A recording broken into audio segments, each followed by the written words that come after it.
તો આ તરફ યાત્રાધામ શામળાજીમાં પણ જન્માષ્ટમીની ઉજવણી કરવામાં આવી રહી છે ધામધૂમપૂર્વક। યાત્રાધામ શામળાજીમાં ભક્તો ધજા લઈ અને મોટી સંખ્યામાં પહોંચ્યા, જેમાં કાળિયા ઠાકરને ધજા અર્પણ કરવાનું પણ આગવું મહત્વ રહેલું છે।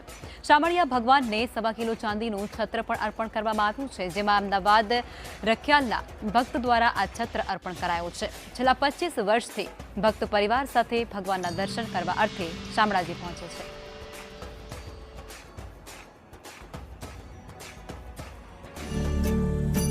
ઠાકોરના દ્વારે ભક્તોને અનોખી શ્રદ્ધા હોય છે।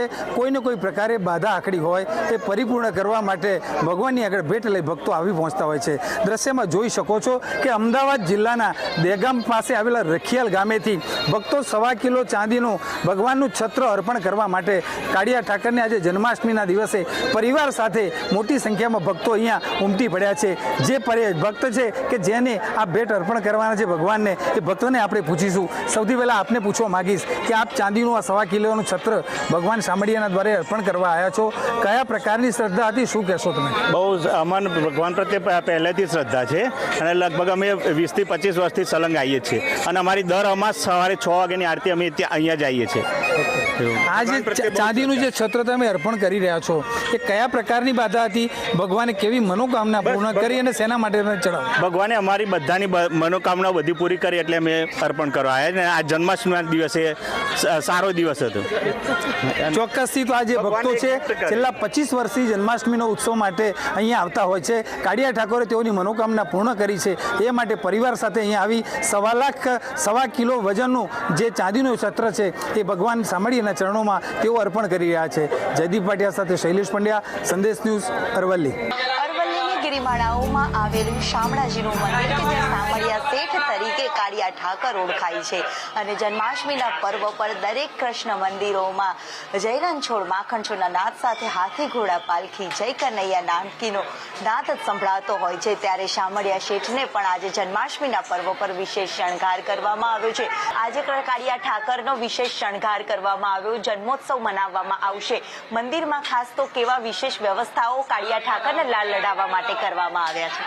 જી, આજરોજ જન્માષ્ટમી હોવાથી ભગવાનને સૌથી પ્રથમ તો ભગવાનને સુંદર મજાના સુસજ્જ કર્યા છે।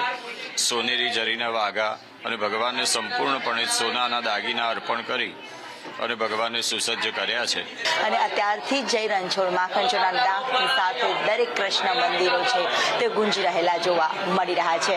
કેમેરામેન ચેતન પરમાર સાથે દિવ્યા ચૌહાણ, સંદેશ ન્યૂઝ, શામળાજી।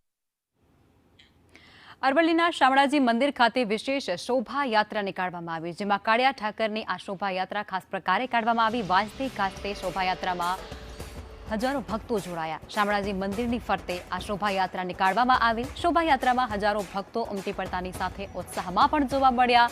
ઠેર ઠેર મટકી ફોડ કાર્યક્રમોનું પણ આયોજન કરવામાં આવ્યું છે। રથમાં બિરાજમાન કાળિયા ઠાકરે ભક્તોને દર્શન પણ આપ્યા, જેમાં ભજન અને કીર્તનના તાલે તમામ કૃષ્ણ ભક્તો ઝૂમી ઉઠ્યા।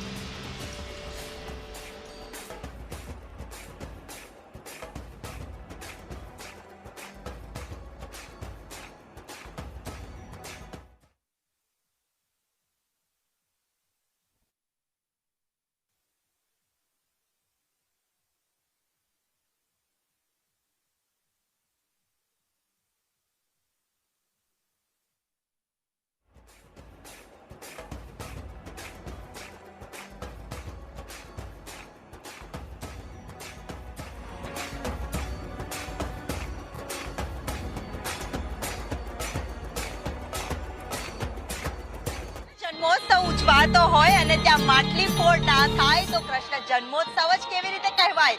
એ જ પ્રકારે શામળાજી મંદિરમાં દર વર્ષે શોભાયાત્રા ઠાકરની નીકળતી હોય છે।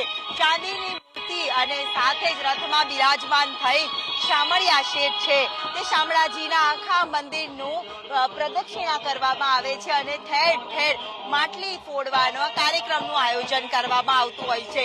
જેમ ગોવાળીઓ માટલી ફોડતા હોય છે તેની ઝાંખીની પ્રતિકૃતિ અહીંયા છે। એક બાજુ શોભાયાત્રા વાજતે ગાજતે કાળિયા ઠાકરને નીકળી રહી છે અને બીજી તરફ શામળાજી મંદિરના પ્રાંગણ કે જ્યાં ભક્તોનું ઘોડાપુર દર્શન માટે ઉમટેલું નજરે છે તે પડી રહ્યું છે અને માટલી ફોડીને લોકો કૃષ્ણ જન્મોત્સવની ઉજવણી છે તે અત્યારથી જ કરતા હોય।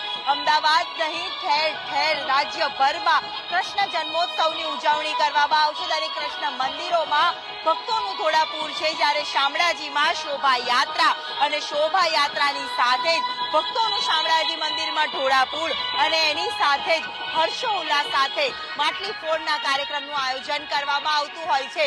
શામળાજીના મંદિરની આજુબાજુમાં આવેલા તમામ જે ગલીએ ગલીએ શેરીએ મટકી ફોડ યોજાતી હોય છે અને હર્ષોલ્લાસ સાથે કૃષ્ણ ભગવાનના દર્શનાર્થીઓ કરતા હોય છે. કેમેરામેન ચેતન પરમાર સાથે દિવ્યા ચૌહાણ, સંદેશ ન્યૂઝ, શામળાજી.